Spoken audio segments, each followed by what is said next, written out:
গতকালকে যখন মহামান্য আদালত তাদের আসন গ্রহণ করেন এবং এই মামলাটি শুনানি আদেশের জন্য উত্তোলন করা হয়, তখন মহামান্য আদালত তাদের একটি অভিব্যক্তি ব্যক্ত করেছিলেন যে তারা সংক্ষিপ্ত সময়ের জন্য একটি রুল দিতে চান এবং সেই অন্তর্বর্তীকালীন সময়ের জন্য তারা একটি স্ট্যাটাস কো অর্থাৎ স্থিতাবস্থা আদেশ দিতে চান।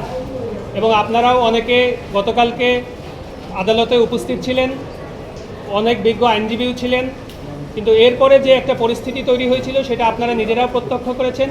সেখানে জনাব ইশরাক হোসেনের পক্ষে যে আইনজীবীরা ছিলেন তারা সেখানে তখন আদালতকে এক ধরনের আনডিউ প্রেশার দেওয়ার একটা চেষ্টা করেছেন। এবং আজকে যখন আদালতে আদেশের জন্য দিন ধার্য ছিল, আদালত শুরুতে উঠেই তারা জনাব যিনি বারের সভাপতি ছিলেন তাকে ডেকে নিয়েছেন এবং ডেকে নিয়ে যিনি এই বেঞ্চের কনিষ্ঠতম বিচারপতি ছিলেন, বিচারপতি জনাব দেবাশিস রায়চৌধুরী, তিনি সরাসরি বারের সভাপতিকে ডেকে বলেছেন যে গতকালকে তারা কোর্ট থেকে নেমে যাওয়ার সময় বারের সভাপতি যাকে রিপ্রেজেন্ট করছিলেন তাদের সাইড থেকে এমন একটি বাজে আলাপ করা হয়েছে যেটা একটা ভীতি সঞ্চারের মতো অবস্থা তৈরি হয়।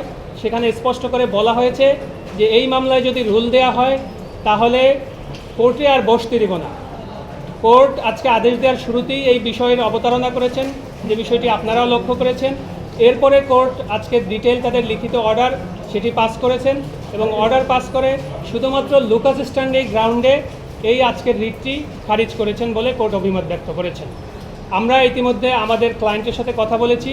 আমাদের ক্লায়েন্টের ইনস্ট্রাকশন হচ্ছে আমরা উচ্চতর আদালতে যাব, মহামান্য আপিল বিভাগে আমরা আপিল ফাইল করব এবং আপিল ফাইল করা অবস্থায় যেহেতু এই বিষয়টি সাবজুডিস ম্যাটার থাকবে, এখানে স্থানীয় সরকার মন্ত্রণালয়ের শপথ পড়ানোর আইনগত কোনো সুযোগ থাকলো না। কোর্ট বলেছেন যে আজকেই তারা চেষ্টা করবেন যে এই যে আদেশটি সেই আদেশটি তারা সাইন করে দিতে। আমরা নকলের দরখাস্ত দিয়েছি ইতিমধ্যে, আমরা নকল প্রাপ্তি সাপেক্ষে আজকেই যদি আমাদের যাওয়া সম্ভব হয় আমরা যাব, না হলে পরবর্তী যেদিন ওয়ার্কিং ডে থাকবে সেদিনই আমরা দ্রুততম সময়ের মধ্যে আমরা ফাইল করব। স্থানীয় সরকার মন্ত্রণালয় আসলে তার প্রতি ট্রাইব্যুনালের যে রায় সেই রায় কোনো ধরনের নির্দেশনা ছিল না, তারা এটার পার্টিও ছিল না।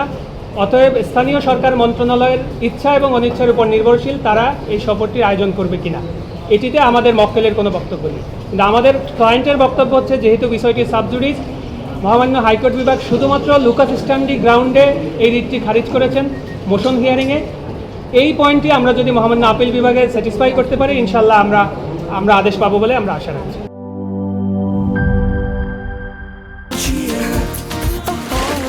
চিল হবে রিফ্রেশিং মুডে। চিয়ার আপ, চলো উড়াই খুশি।